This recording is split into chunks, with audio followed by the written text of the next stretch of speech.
পঞ্চগড়ের তেঁতুলিয়ায় শীতের প্রকোপ বৃদ্ধি পেয়েছে।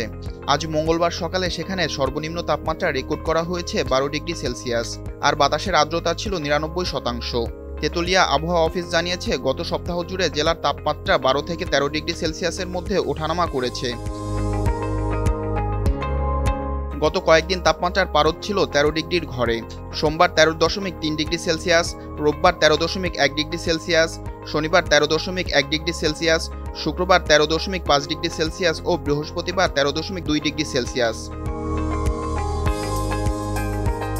স্থানীয়দের বরাতে জানা গেছে, ভোর থেকে সকাল পর্যন্ত তীব্র ঠান্ডা অনুভূত হলেও রোদ উঠলে তাপমাত্রা কিছুটা বাড়ে। এদিকে তেঁতুলিয়া আবহাওয়া পর্যবেক্ষণ কেন্দ্রের ভারপ্রাপ্ত কর্মকর্তা জিতেন্দ্রনাথ রায় জানান, সামনে শীত আরও বেড়ে যেতে পারে এবং শৈত্যপ্রবাহ শুরু হওয়ার সম্ভাবনাও রয়েছে।